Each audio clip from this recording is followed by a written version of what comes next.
warahmatullahi wabarakatuh.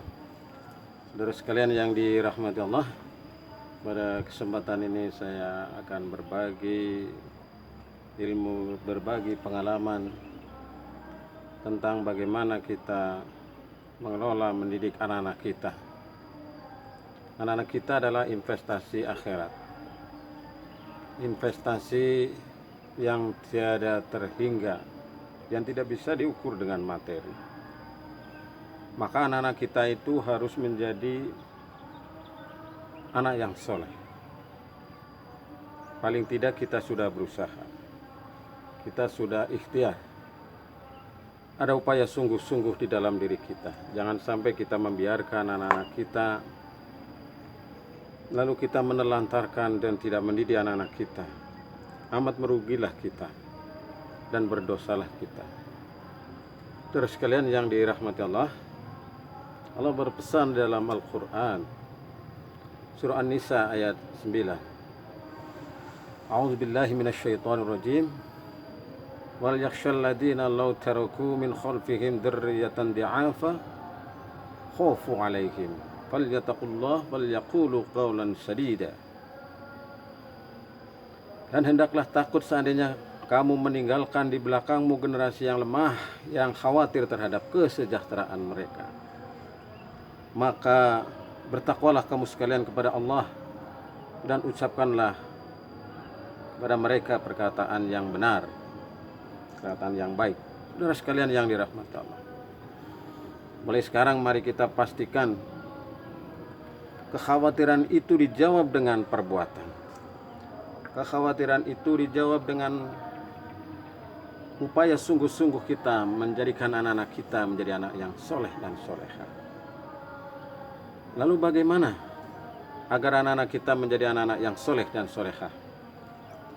Yang pertama adalah diawali ketika kita masa ta'aruf, kita sudah memilih pasangan yang kita idam-idamkan, kita inginkan, yang kufu. Dan ini merupakan pelajaran bagi kita. Kita seandainya sekarang sudah memiliki istri atau suami, cermin masa depan yang akan datang adalah berasal dari masa lalu. Maka kemampuan diri kita untuk memilih pasangan yang baik, itulah awal mula mendidik anak-anak kita. Jadi pendidikan diawali sejak kita belum menikah, memilih pasangan, saudara-saudara sekalian.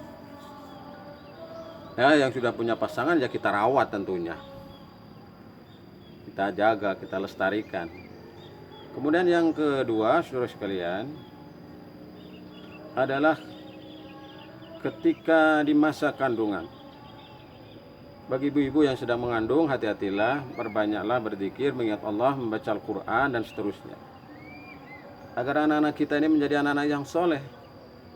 Mulai dari sekarang kita harus berusaha menjadikan anak-anak yang soleh. Masih ada waktu insya Allah, saudaraku. Ketika di dalam perut ini sudah mulai ibu-ibu mendidik anak-anaknya, ayahnya juga sudah mulai mendidik anak-anaknya dengan perbuatan yang baik, dengan doa yang baik. Rabbi habli minas shalihin. Ya Allah Tuhan kami, berilah kami, anugerahkan kami anak-anak yang soleh.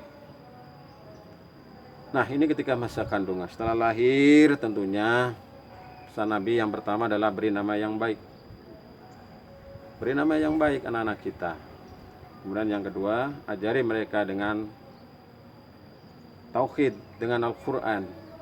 Kemudian yang berikutnya, ajari mereka tentang bagaimana melakukan beban-beban taklif, beban-beban syar'i yang harus dijalani oleh anak-anak kita. Ini saudara sekalian yang dirahmati Allah Subhanahu wa taala. Lalu yang berikutnya, ini yang akan menjadi titik poin bagi kita di kesempatan ini. Yang harus kita lakukan apa sih? Yang pertama tentunya kita mendidik anak-anak kita, memberikan pemahaman keagamaan yang baik kepada anak-anak kita.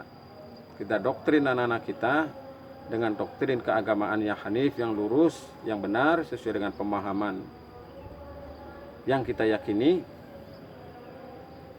dan ini akan menjadi penentu bagi masa depan anak-anak kita. Paham keagamaan mereka akan sangat diwarnai oleh orang tuanya. Anak-anak kita dilahirkan dalam keadaan suci, kata Nabi. Orang tuanya yang akan menjadikan Yahudi, Nasrani atau Majusi, tergantung kita orang tuanya. Maka mari kita didik anak-anak kita dengan sebaik-baiknya. Berikan pendidikan anak-anak yang terbaik. Tanggung jawab utama itu sebenarnya pada orang tua, bukan pada guru. Guru hanya membantu orang tua. Maka didiklah anak-anak kita dengan sebaik mungkin. Di rumah kita manfaatkan. Apalagi sekarang di era yang sekarang ini kita sedang dilanda wabah corona. Kita manfaatkan banyak di rumah untuk mendidik anak-anak kita. Kita break untuk membaca Al-Quran. Kita break sholat jamaah. Kita break untuk diskusi, bermusyawarah, dan seterusnya. Inilah yang menjadi tugas bagi kita, saudara-saudara sekalian. Mendidik anak-anak kita dengan pendidikan agama. Pendidikan agama mari kita jadikan nomor 1. Setelah itu pendidikan yang lain. Dasar-dasar pemahaman beban-beban taklif harus dipahami oleh anak-anak kita. Jangan sampai anak-anak kita itu tidak tahu tentang bersuci, tidak tahu tentang mahram, dan seterusnya.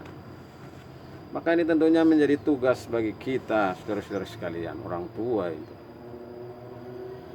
Lalu yang berikutnya, kita hendaknya menjadi sosok-sosok teladan, contoh bagi anak-anak kita.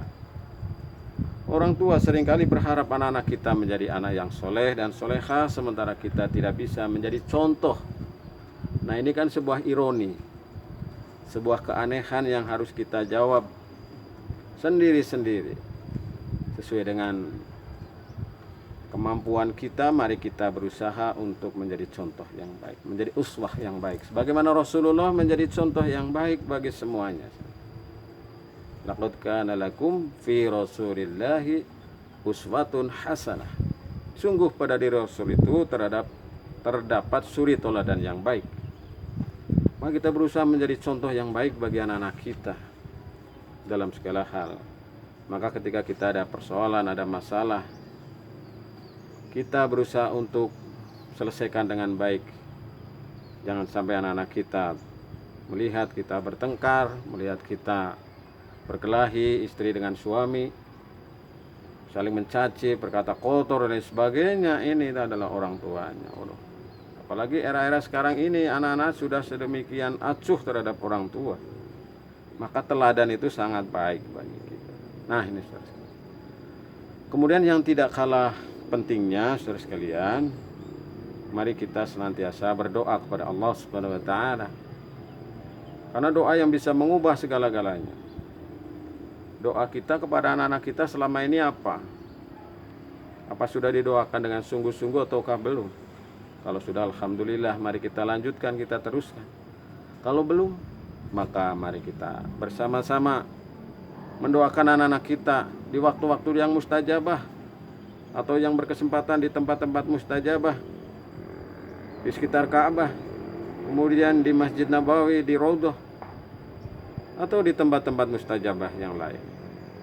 Pendek kata, kita senantiasa berdoa kepada anak-anak kita, kepada generasi kita. Rabbana hab lana min azwajina wa dzurriyyatina qurrata a'yun waj'alna lil muttaqina imama. Antara lain doa ini. Atau doa-doa yang lain sebagaimana diajarkan oleh Nabi Ibrahim alaihissalam. Kemudian yang berikutnya, saudara sekalian yang dirahmati Allah, adalah tidak kalah pentingnya kita berusaha untuk memberikan pembiasaan yang baik di dalam keluarga kita, dalam rumah tangga kita, dalam keluarga kita. Ketika masuk rumah, assalamualaikum, assalamualaikum warahmatullahi. Ketika kita bepergian, kita berdoa bismillah minimal, atau kita doa ucapan bismillahi tawakkaltu ala Allah la haula wala quwata illa billah. naik kendaraan berdoa, subhanalladzi sakhkhara lana hada wa ma kunna lahu muqrinin wa inna lahu lamunqalibun. Ini doa-doa yang harus. Kemudian habis maghrib jangan lupa saudara-saudara sekalian membaca Quran. Di-off-kan dulu TV-nya, HP-nya dengan membaca Al-Quran, dengan tadarus, dengan tadabbur terhadap Al-Quran. Nah, ini diantaranya, saudara sekalian, diantara kita upaya untuk mendidik anak-anak kita menjadi anak-anak yang soleh. Lah, yang berikutnya adalah dengan menciptakan lingkungan yang baik. Baik lingkungan keluarga, lingkungan masyarakat, dan lingkungan pendidikan. Inilah pentingnya anak-anak kita. Kita pilih pendidikan-pendidikan yang sesuai dengan jiwa Islam, yang bisa memberikan jaminan paling tidak minimalis untuk keberlangsungan anak-anak kita menjadi anak-anak yang soleh dan solehah.